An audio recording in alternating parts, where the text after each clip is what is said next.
music career to work, he either, that's the only way. The other shit doo-doo garbage. That shit ain't going nowhere. And y'all know. That shit ain't going nowhere.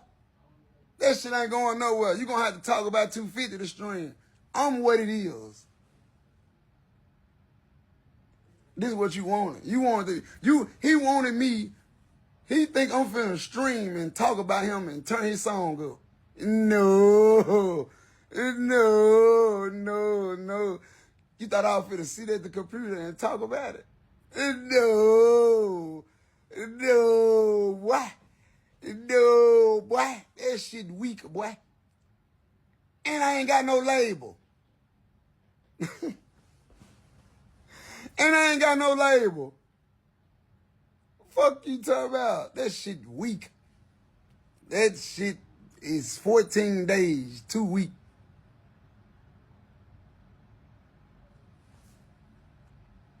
That shit weak. Granny used to tell me, be good, man. Y'all from the same nigga. You snort. Man, hell no, I don't snort, G, but man, shit. I feel like snorting hurt. Snort might hurt a nigga nose, man. That shit might make a nigga nose bleed.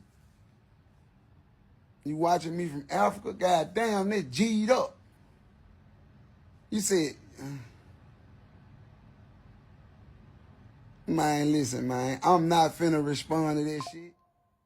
I've been hard on this nigga ass 2 years. You just not saying something. It took you that long to write that shit? It took you that long to come up with a decent song. And then you dropped that. That shit a cool little 6. That shit about a cool little 5.5 or something.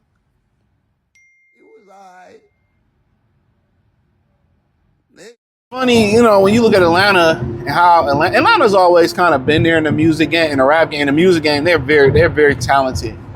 You know, I mean, from Outkast, wasn't Silk from down there. I mean, you could just keep going on and on. What was the group T.I. wife was in? Was it Escape? You know, they've always been around. Dungeon Family, you know what I'm saying, with Goody Mob.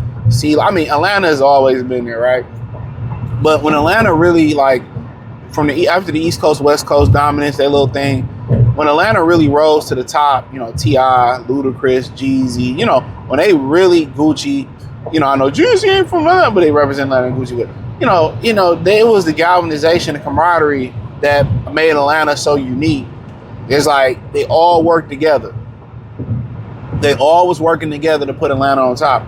And now you fast forward about 20 years later, 24 years later, 22 years later, now Atlanta fell apart because they all beefing with each other.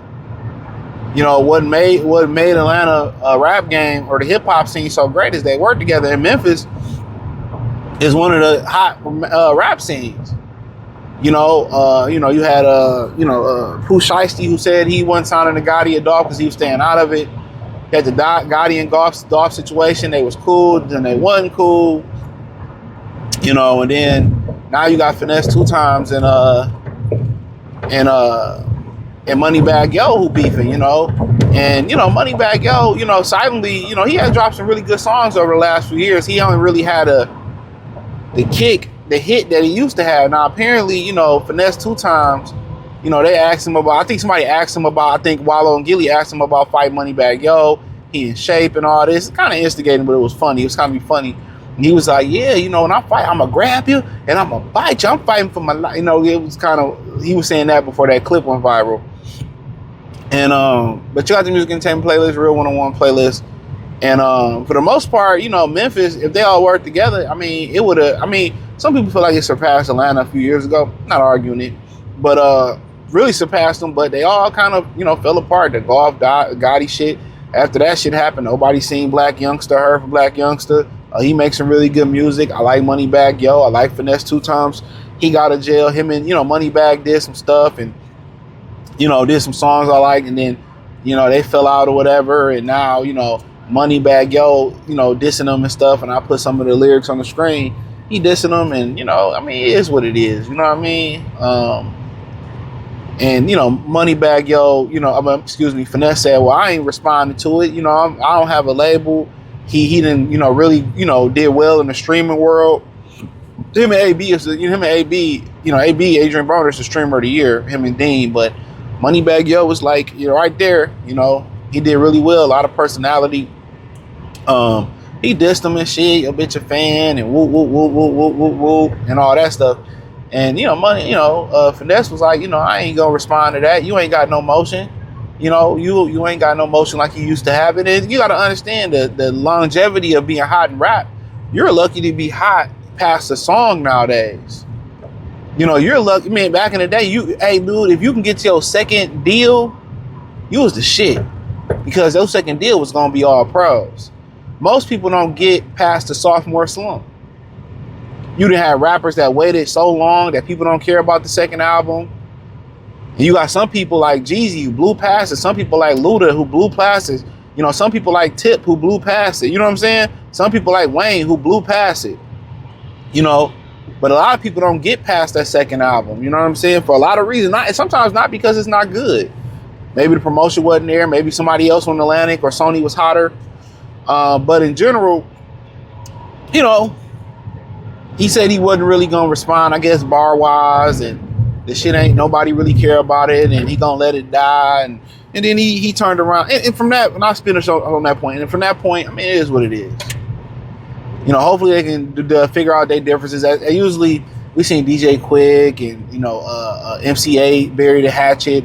We see Snoop and Dre bury with time, and you had kids, you become older. You see a lot of that beef that you had, it really wasn't even worth it, bro. It was just testosterone, alpha, I'm that nigga, but in general, I like both artists, to be honest. I like Finesse2tymes, I'm a huge fan of his music, huge fan of Moneybagg Yo. You know, Moneybagg Yo was dropping some songs here and there over the last few years that I thought should have had more motion than they had. And I'm like, damn, this shit fire. You know, why this ain't getting more, but it is what it is, right? And, you know, then he said, you know, Big Boogie and Finesse2tymes, you know, was stopping him from signing to Yo Gotti. You know, and you know, in my opinion, bro, if that's true, and that's allegedly according to Finesse2tymes, if that's true, man, I just ain't never been that type of nigga to be a hater, bro. I just ain't never hated. I see people hate, and I just separate myself from them. But I ain't just never been a nigga that's gonna hate on somebody, bro. Like, no, I mean, if that's what's best for business, I'm not about to stop you from getting your money. Now, the only reason you know, you could make a case if it's bad for business. If it's a real business, it's like we signed him, bro, it's bad for business. You would have to explain why this is bad for business. You know what I'm saying? You would have to explain it. But, you know, if you feel like they trying to stop him from signing, you know, they trying to blackball him from signing to Gotti, I mean, I ain't just never been that type of hating ass nigga, dog. Like, I can't even explain that. You know? At some point, we can all sit down. If we got to fight it out, sit down, talk it out, or y'all be over there making music. If he wanted to do a CMG, collective music group, that's what he changed the name to, album. Oh, cool, I'll be cordial. You know how many times a lot of us got to go into a work situation, if you're a boss, an employee, an entrepreneur, and you got to talk or work with somebody that you don't like. That's just part of being a human being, bro. That's part of it, to being cordial and having the discipline to be cordial and checking the emotions. So yeah, I mean, they should have let him. If that's true, they should have let him sign the CMG, bro. Ain't gonna affect you, you know. But you know, I know he was in that bad contract with Jay Prince and them, or according to him, it was a bad contract. But since I ain't never been that type of dude that's gonna hate like that, like, no, I ain't gonna stop you from getting your chili, bro. Unless it's really bad for my pockets or bad for the brand, it's only where you can justify it, right? But other than that, man, yeah, I'm gonna finish on this one. So they was talking about the dude, funny, because I was gonna do a short about this, may or may not still do it. But Big Boogie, they were saying that he had fake jewelry on. They were saying that he wearing fake jewelry. His team was known to wear fake jewelry. I mean, Chad Johnson was another guy who was known to wear fake jewelry throughout his, throughout his career. I mean, if people think you got it, you got it. If you know, women think they shot. I remember I had a cubic zirconia diamond. You know, I got it. I got it from I forgot the name of the mall. I was living in Montgomery, Alabama at the time, back in the day.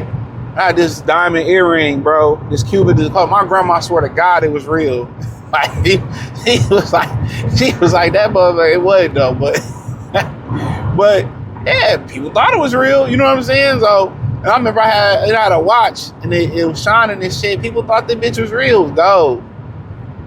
Got buku bitches with it. You know what I'm saying? It wasn't even a real watch. Somebody had lost a bet and owed me some bread and they paid me. And so I'm like, cool, this cool. It wasn't that much. But I'm like, who? Like, yeah, I'm like, cool. You know what I'm saying? So I really ain't getting into the superficial shit, man. They already told y'all a lot of them, now it's an attack on lab diamonds. Now, you got they make the Louis and Gucci bags in the same motherfucking arena, and people still overpaying for Louis and Gucci bags and shit.